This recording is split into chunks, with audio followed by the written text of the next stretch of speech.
중재는 그 근거 법률이 이제 중재법하고 그다음에 이제 국내 중재의 경우에는 대한상사중재원의 중재 규칙에 근거해서 설립된 상설 기관이 대한상사중재원이라고 있습니다. 그래서 이제 중재 그러면 보통 소송은 법원에 제기하게 되면 판사님이 재판을 하고 판결을 받게 되잖아요. 네. 그런데 이제 중재는 판사님이 하는 게 아니고 분쟁 당사자 간의 합의로 분쟁을 법원이 아닌 중재인의 판정에 의해서 최종 해결하는 제도를 말합니다. 그 중재의 특징을 몇 가지를 좀 소개해드려 보겠는데요. 우선은 각 분야의 전문가인 중재인이 판정을 하게 되고요. 그다음에 시간과 비용을 절약할 수 있는 단심제라는 장점이 있습니다. 소송의 경우에는 당사자 일방에 불복하게 되면 3심까지 가야 되는데 이 중재는 단심으로 끝날 수 있다는 거.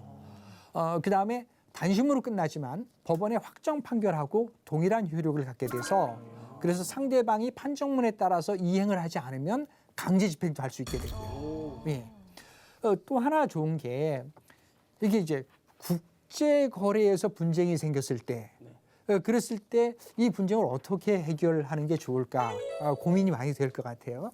그런데 그 분쟁의 당사자가 서로 다른 외국인일 경우에 국제 중재에 의해서 중재 판정을 받게 되면 예를 들어서 이제 한국과 중국의 기업이 거래를 했다고 가정을 하고요.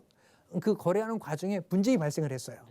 그랬는데 대한상사중재원에서 중재 판정을 받았는데 이걸 상대방 주소는 중국에 있고 그럼 중국에 가서 이걸 집행할 수 있을까? 궁금합니다. 궁금하죠? 네. 어떨까요? 그게 가능할까요? 그 사람들 입장에서는 안 하고 어렵지 싶어 할 것 않을까요? 같은데 예. 어려울 네. 것 같아요. 그렇죠? 그런 경우에 한국에서 받은 중재 판정이라 하더라도 중국의 법원에 그 집행 판결을 받아서 강제 집행을 할 수 있도록 국제 협약이 체결돼 있습니다. 그 국제 협약이 뉴욕 협약이라고 이야기를 합니다. 그래서 그게 세계적으로 한 161개 정도 국가가 가입돼 있어서 다른 나라의 기업을 상대로 중재 판정을 받은 경우에도 그 권리를 행사하는데 전혀 문제가 없다는 것도 큰 강점이 됩니다. 또 한 가지가 여러분 재판의 원칙이 여러 가지가 있는데 재판의 원칙 중에 하나가 뭐냐면 공개 재판. 예. 들어보셨죠? 네. 학교 다닐 때 들어보셨을 거예요. 네.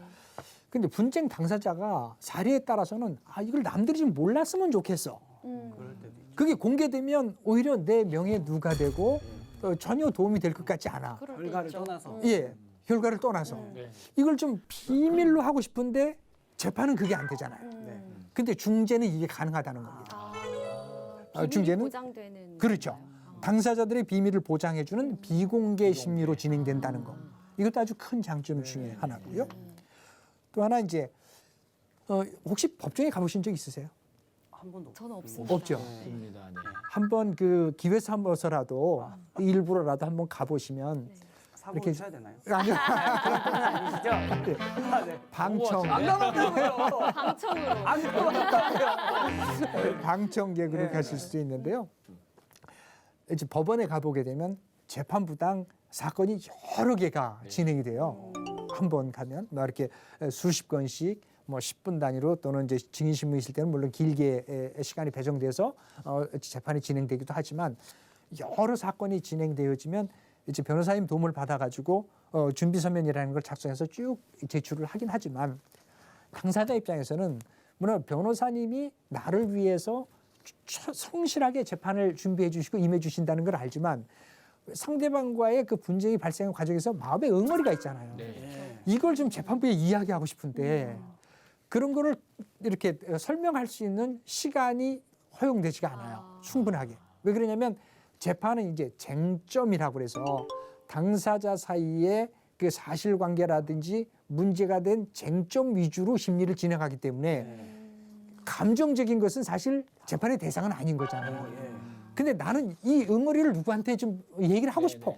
네. 그런 경우들이 있잖아요. 있죠. 사람이니까. 그런데 이제 법정에서 판사님한테 저의 억울함을 좀 들어주십시오. 제 마음이 이렇게 아픕니다 하면 충분히 이해하니까 서면으로 써서 내십시오. 이럴 수 있거든요. 근데 이런 이제 중재에서는 그 사건을 위해서 오직 중재판정부가 별도로 구성이 됩니다. 그러니까 그 중재판정부는 그 사건만 심리를 하는 거예요. 아. 그러니까 집중적으로 심리할 수 있고 또 당사자가 필요한 경우에 자기가 하고 싶은 말들을 충분히 하도록 기회를 보장을 해준다는 거. 마음이 좀 풀릴 것 같아요. 그렇죠. 근데 사실 그렇죠. 그게 더 중요한 것 얘기한다는 같아요. 것만으로. 예, 더 예. 중요한 거잖아요. 예.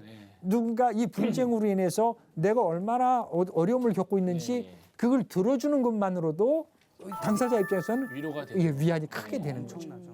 그러한 장점들이 있습니다. 모르셨죠? 네. 몰랐습니다. 네, 네. 뭐 그러셨을 것 같아요. 저 여기 와서 항상 아무것도 다 몰랐어요. 다 처음 듣는 알게 거. 되는 게 예. 너무 많아서 유익해요. 그러시면